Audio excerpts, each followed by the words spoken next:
past. And it's definitely a place that we feel like we should come up here and contend for the win. And, today our Busch Light Apple Ford Mustang was just on rails, could go bottom, top, middle, was fast down the straightaway, would do everything that you wanted to do. Just got challenged by a whole bunch of restarts at the end. That made it kind of crazy. But in the end, it was a great day for us. Everybody did a great job, called a great race, and we capitalized on a fast car and put it in victory lane.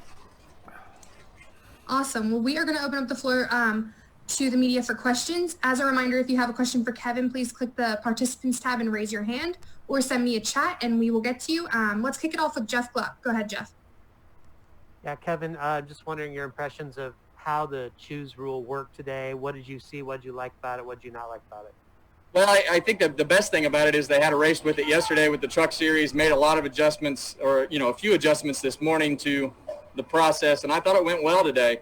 I think it definitely gave some guys a chance that were kind of buried 8th or 9th, and I think the 9 car was one of those and wound up racing for the win. So it definitely a lot to think about right there, and definitely some processes that you have to go through, and but you can take a chance and gain some track position, and so I thought it went well and did exactly what everybody thought it would do.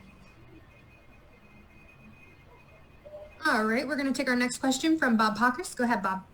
Yeah, Kevin, along those lines, there was a point where Rodney said, you make the choice pretty much. I'm with you either way. Is that type of decision pretty much a driver choice, or do you want any sort of input before you make that choice?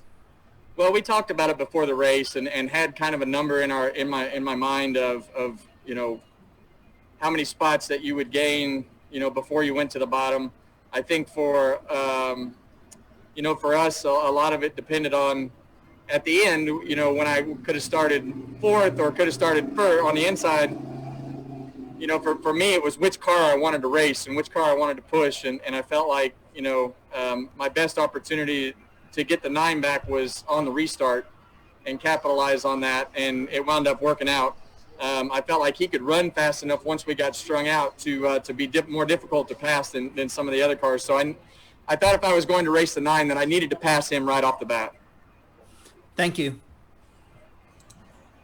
All right, we're going to take our next question from Jeff Magliochetti. Go ahead, Jeff. Hi, Kevin. Congratulations on the win.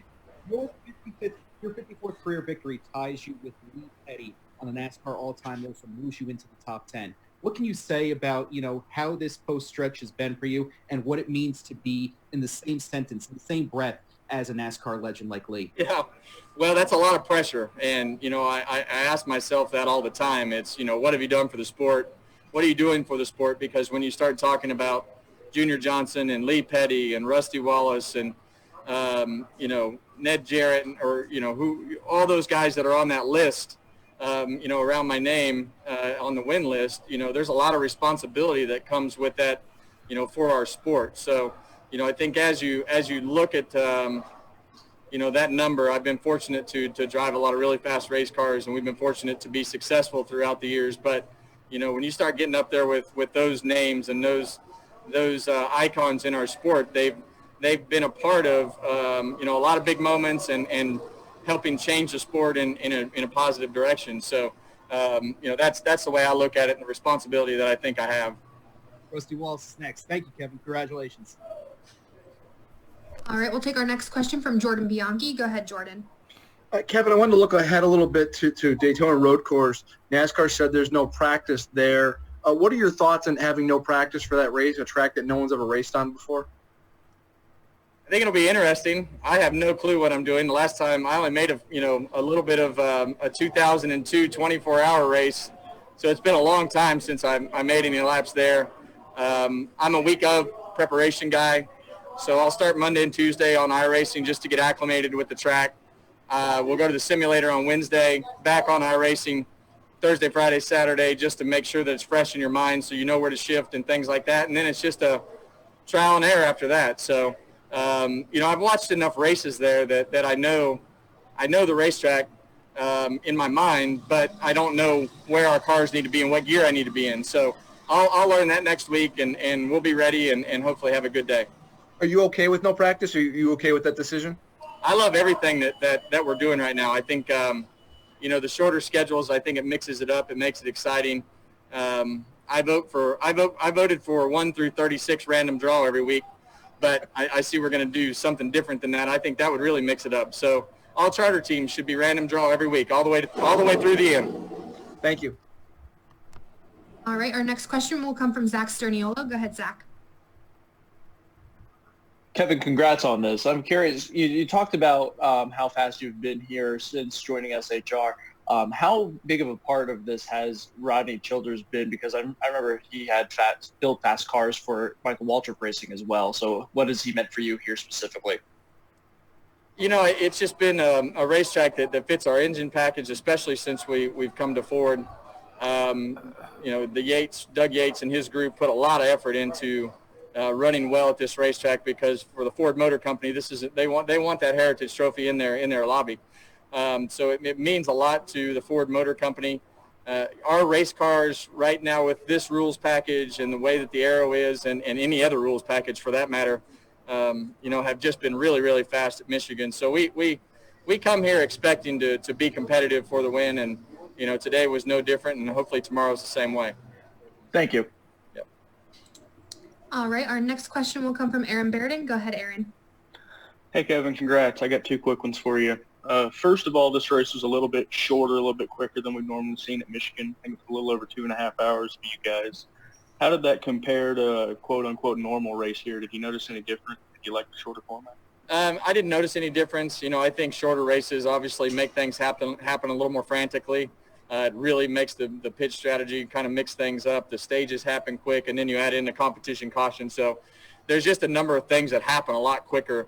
From inside the car, it didn't really seem any different, but I'm all for shorter races. Okay. And then part 2, the last couple years, this August weekend's kind of been like your boys' weekend with Keelan here.